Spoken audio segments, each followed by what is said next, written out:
Bienvenidos a un programa más de ignición y repuestos Aquaroni. Hoy ya estaremos finalizando el tema del turbo, viendo sus cuidados y algunos consejos o algunas normas que debemos seguir para que nos dure más.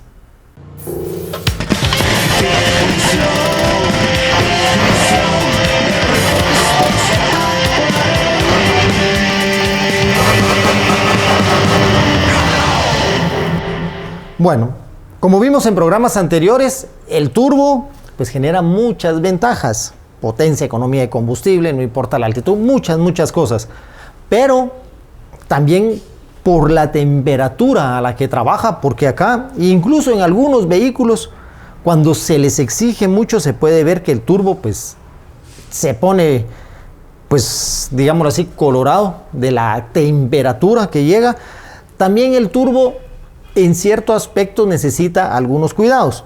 El primero, bueno, cuando nosotros sustituimos un turbo, tenemos que sustituir el filtro de aire. ¿Por qué? Porque son dos piezas del mismo sistema, entonces no podemos combinar una pieza vieja con una nueva. Eso es un principio de mantenimiento. Cambiamos bomba de combustible, cambiamos filtro. Cambiamos también el filtro de combustible. Cambiamos el sensor de flujo de aire, cambiamos también el filtro de aire. Eso es un principio en mantenimiento. Pero bueno, ¿qué sucede? Muchas veces, cuando no se hace esto y se cambia el turbo, lo que sucede es que puede ser que el filtro de aire ya esté tapado. ¿Qué sucede? El turbo va a estar, el motor y el turbo van a estar exigiendo aire. Como el filtro está tapado, no va a salir o no va a estar llegando acá la misma cantidad de aire. Entonces vamos a tener un inconveniente. Yo les decía en programas anteriores que de aquí para acá está conectado por medio de un eje. Este eje acá va a tener unos sellos. ¿Por qué? Porque el turbo necesita lubricación. Recordemos que los turbos fácil van a estar girando a más de 100,000 revoluciones por minuto. Entonces tienen que estar lubricados. Aquí tiene que llegar aceite. En algunos turbos, pues debido a la temperatura, también va a llegar líquido refrigerante para mantenerlo un poco más frío. ¿Qué sucede si nosotros no cambiamos filtro de aire?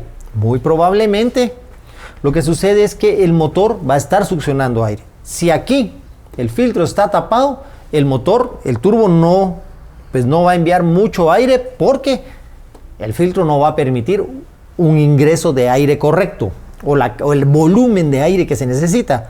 Pero el motor va a estar succionando. El motor está trabajando muy rápido y si el aire no llega a presión, el motor va a trabajar, digamos, como que si fuera un motor atmosférico intentando succionar aire.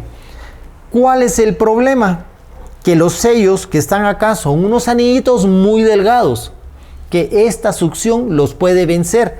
Entonces vamos a ver que a la salida del turbo hacia la admisión podemos ver un poco de aceite aquí.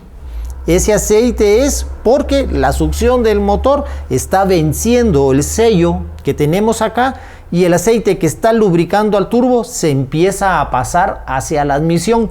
Eso es un problema algo frecuente que hay que ver. Entonces, si vemos que esto empieza, hay que revisar filtro de aire. Si cambiamos el turbo, cambiemos el filtro de aire para evitar ese problema. Otro problema que podemos ver es que vamos a tener salida de aceite tanto en admisión como en escape. ¿Esto a qué se puede deber? Recordemos que el turbo trabaja a temperaturas muy elevadas y a veces los tubos de abasto, tanto de abasto como de retorno, se empiezan a tapar. Cuando el aceite está llegando a presión y no está retornando bien, lo que sucede es que ese aceite tiene que salir por algún lado. Entonces, generalmente es así. Cuando el aceite sale por admisión y sale por escape, es porque tenemos tapado ya sea a la salida del turbo o el tubito que lleva el aceite muy caliente, que muchas veces se puede hasta carbonizar hacia el retorno. Como les decía, el turbo es muy bueno, genera muchísima potencia, pero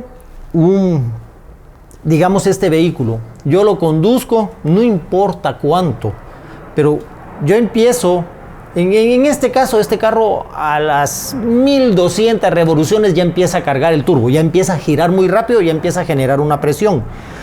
Entonces, si yo llego a un lugar, me estaciono y apago el motor, el problema que pasa es que el turbo sigue girando, porque viene girando exageradamente rápido, no se detiene instantáneamente al detener el motor, sino él sigue girando. Entonces, pero yo detuve la lubricación porque apagué el motor. Entonces, ahí el turbo sigue girando sin lubricación y esto genera un desgaste prematuro en el turbo. Entonces, lo recomendable es llegar, esperar aproximadamente un par de minutos por lo menos, que el turbo baje sus revoluciones, que ya no esté cargando porque tenemos el motor en ralentí, y apagar el motor. Así vamos a cuidar un poco más el turbo. También nosotros hemos dicho muchas veces que los motores en la mañana ya no se calientan. Uno viene, arranca, se apaga la luz de presión de aceite y el motor ya está listo para iniciar el viaje, ya el carro puede iniciar el viaje. En el caso de los motores que tienen turbo es recomendable hacerlo un poquito más despacio, esperando que se lubriquen bien el turbo para que empiece ya a generar la presión. Estos son algunos inconvenientes que podemos encontrar al momento de tener un turbo en el vehículo. Por eso las recomendaciones de manejo, sobre todo lo más importante es dejar que el turbo apague o que el turbo baje sus revoluciones, mejor dicho, antes de apagar el motor. Gracias por acompañarnos en un programa más. No olviden suscribirse a nuestro canal de YouTube, darle clic a la campanita de notificaciones y like a nuestro video. Esto fue Ignición.